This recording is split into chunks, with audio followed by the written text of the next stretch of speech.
అందరికీ పత్రికా electronic media మిత్రులకు అందరికీ పేరు పేరు నమస్కారం. నా పేరు ధ్యారపు వెంకటేష్. నేను కాంగ్రెస్ పార్టీలో 2000 సంవత్సరాల నుంచి కాంగ్రెస్ పార్టీకి విధేయుడిగా పనిచేయడం జరుగుతుంది. ఎన్నో సంవత్సరాలుగా కాంగ్రెస్ పార్టీకి సేవలు అందిస్తుంటూ ఈరోజు మున్సిపల్ ఎలక్షన్లో గతంలో కూడా మున్సిపల్ ఎలక్షన్లో కాంగ్రెస్ పార్టీ టికెట్ ఇస్తానని నాకు మోసం చేయడం జరిగింది.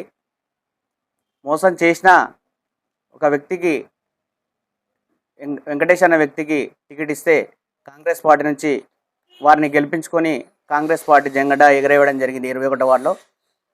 ఇప్పుడు కూడా నాకు కాంగ్రెస్ పార్టీ ఇస్తా అని చెప్పి లీడర్లు అందరూ తప్పకుండా నీకే వస్తుంది అని నాకు చెప్పి నాకు మోసం చేసి ఈరోజు టికెట్ రాకుండా కాంగ్రెస్ పార్టీ బీఫామ్ ఇవ్వకుండా నన్ను కనీసం లోపలికి కూడా పిలిచి మాట్లాడకుండా ఏం జరుగుతుంది ఏందనేది చెప్పకుండా లోపలనే టికెట్ అమ్ముకోవడం జరిగింది. ఈరోజు కాంగ్రెస్ పార్టీ నాయకులు ఈరోజు నాకు చాలా తీవ్రంగా అన్యాయం చేయడం జరిగింది. కావున కాంగ్రెస్ పార్టీ సర్వే ప్రకారంగా ఇస్తానని గతంలో కూడా జరిగింది. సర్వే ప్రకారంగా ఎవరు సర్వేలో ముందలుంటే వారికి కాంగ్రెస్ పార్టీ బీఫామ్ ఇస్తానని కాంగ్రెస్ పార్టీ నాయకులు చెప్పడం జరిగింది. కానీ అప్పుడు కూడా సర్వే ప్రకారం ఇవ్వకుండా కనీసం నేను వార్డ్ వైజ్గా డోర్ టు డోర్ నేను ప్రచారం చేస్తుంటే కనీసం ఫోన్ కూడా చేయకుండా అప్పుడు కూడా బీఫామ్ ఇవ్వడం జరిగింది. ఇప్పుడు కూడా నాకు తెలియకుండా నేను మా బయట జిల్లా కార్యాలయంలో మమ్మల్ని బయట ఉంటే లోపల కూడా పిలిచకుండా ఏం జరిగింది ఏం కథ కనీసం పిలిచి కూడా వాళ్ళకి ఏ విధంగా ఇస్తున్నాం అని చెప్పకుండా కూడా మమ్మల్ని లోపలనే వాళ్ళకి టికెట్ ఇచ్చి ధనలక్ష్మి అనే వ్యక్తికి కనీసం ఈ వార్డు వ్యక్తి కాదు, కనీసం ఈ వార్డులో ఎంతమంది ఉన్నారు, ఎంతమంది ఓటర్లు ఉన్నారు, కనీసం ఈ వార్డు ఎంతవరకు వస్తుందని కూడా తెలియని అవగాహన లేని వ్యక్తికి ఈరోజు కాంగ్రెస్ పార్టీ బీఫామ్ ఇవ్వడం జరిగింది. కానీ కాంగ్రెస్ పార్టీలో బీఫామ్ ఇవ్వకుండా నేను రెబల్గా ఇవ్వడం జరిగింది.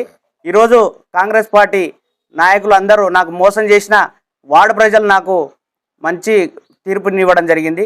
నేను కాంగ్రెస్ పార్టీ నుంచి ఈ టికెట్ ఇవ్వకుండా నాకు గెలిపించుకోవడానికి ప్రజలందరూ నాకు ముందుకు వచ్చి నీ విలువాడు పార్టీ టికెట్ ఇవ్వకుండా మేము నిన్ను గెలిపించుకుంటామని వార్డు ప్రజలు చెప్పినందుకు నేను ఈరోజు రెబల్గా ముందరికి వెళ్ళడం జరిగింది.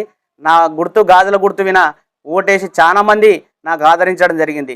నాకు 297 ఓట్లు నాకు రావడం జరిగింది.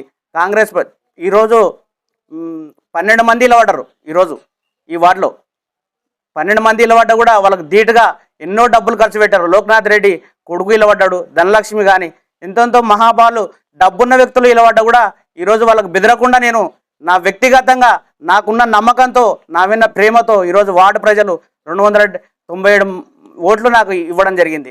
వారికి 21వ వార్డు ప్రజలందరికీ పేరు పేరున ధన్యవాదాలు తెలియజేస్తున్నాను. కానీ కాంగ్రెస్ పార్టీలో జెండా మోసిన నాయకులకు ఈరోజు టికెట్ ఇవ్వకపోవడం ఎంతో దుర్మార్గం. ఈరోజు అణిచివేస్తున్నారు.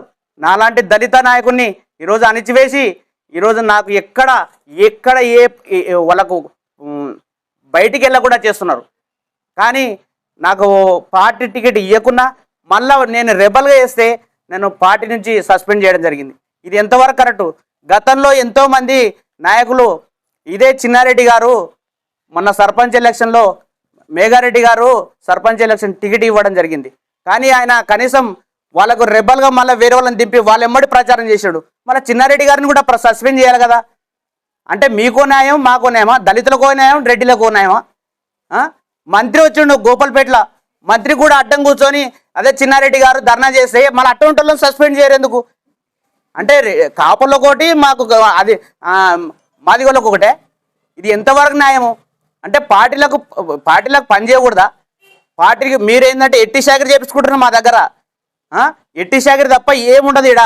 కాంగ్రెస్ పార్టీలో పనిచేసిన వ్యక్తులకు కాదు, డబ్బున్న వ్యక్తులకే టికెట్లు ఇస్తున్నారు, నాయకులకు డబ్బున్న వ్యక్తులకే పదవులు ఇస్తున్నారు తప్ప మాలాంటి వ్యక్తులకు కాంగ్రెస్ పార్టీకి విధేయుడిగా పనిచేసి ఈరోజు జెండా మోసిన వానికి ఎవరికే టికెట్ ఇవ్వలే.